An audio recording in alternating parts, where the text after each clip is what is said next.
Mega Allu కుటుంబానికి మధ్య war ఇప్పుడు పొలిటికల్ టర్న్ తీసుకుంటోంది. దీనికి సంబంధించిన బ్రేకింగ్ అప్డేట్ చూస్తున్నాం. ఇటు తాజాగా అల్లు అర్జున్ పై గన్నవరం నియోజకవర్గ జనసేన సమన్వయకర్త చలమల శెట్టి రమేష్ బాబు ఫైర్ అయ్యారు.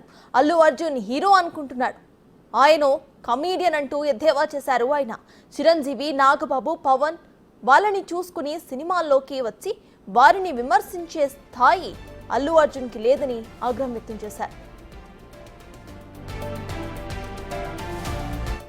సినీ ఇండస్ట్రీలో మహావృక్షం లాంటి చిరంజీవిపై విమర్శలు చేస్తే సహించబోమని హెచ్చరించారు.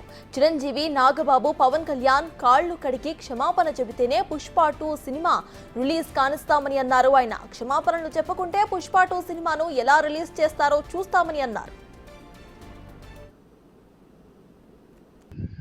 అల్లు అర్జున్ రేపు డిసెంబర్ 6వ తారీఖున నువ్వు మాట్లాడిన దానికి చిరంజీవి గారు, పవన్ కళ్యాణ్ గారు, నాగబాబు గారు వాళ్ళ కాళ్ళు కడిగి ఆ నీళ్లు పబ్లిక్గా మీడియా ముందు నెత్తిన పోసుకుంటే పోసుకో, లేకపోతే ఈ 40 గ్రామాల్లో ఈ మండలం బాపులపాడు మండలం నుంచి హనుమాన్ జంక్షన్ నుంచి మాట్లాడుతున్నాను. ఈ 40 గ్రామాల్లో రేపు డిసెంబర్ 6వ తారీఖున నీ సినిమా రిలీజ్ చేయలేవు. ఏ థియేటర్లోనూ నీ సినిమా ఈ ప్రాంతంలో రిలీజ్ కాదు. ఈ గన్నవరం నియోజకవర్గం మొత్తం కూడా నీ సినిమా రిలీజ్ అవ్వటం మాత్రం ఖచ్చితంగా అవ్వదు. ఒక్క ఫ్లెక్సీ కట్టేవాడు ఉండడు. ఇది ఛాలెంజ్ చేసి చెప్తున్నాను. డిసెంబర్ 6వ తారీఖు ఈ లోపల నువ్వు మీడియా ముందు వాళ్ళ కాళ్ళు కడిగి ఆ నీళ్ళని నువ్వు నీ నెత్తిన జింపుకుంటే నీకు ప్రక్షాళన జరుగుద్ది. అప్పుడు కూడా సహించం. దాన్ని ఏ విధంగా మార్చుకోవాలో ఆ విధంగా మార్చుకోవడానికి ట్రై చేస్తాం. కానీ నువ్వు చేసిన తప్పు, చిరస్థాయిగా చేసిన తప్పు చేసేసావు. ఇప్పటికైనా సరే నువ్వు నిర్ణయం తీసుకో. అల్లు అర్జున్, నువ్వు ఒక కామెడీ యాక్టర్వి. నువ్వేదో హీరోని అనుకుంటున్నావేమో, నువ్వు ఒక కామెడీ యాక్టర్ లాగా కనబడుతున్నావు. ఆ కామెడీ వరకే కానీ నువ్వు ఒక హీరోగా మాత్రం భావించుకోబాకు.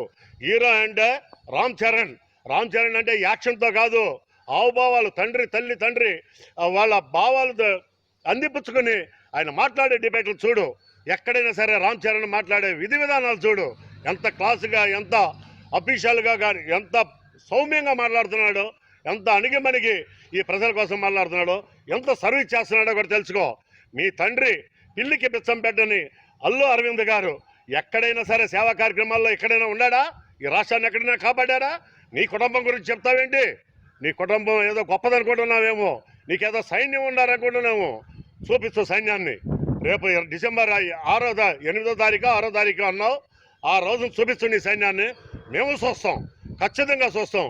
దీన్ని ఎదుర్కొంటాం ఖచ్చితంగా. కాలుతో అధపాతాళానికి తక్కకపోతే అల్లు అర్జున్ నీకు తగిన శాస్తి చేస్తాం.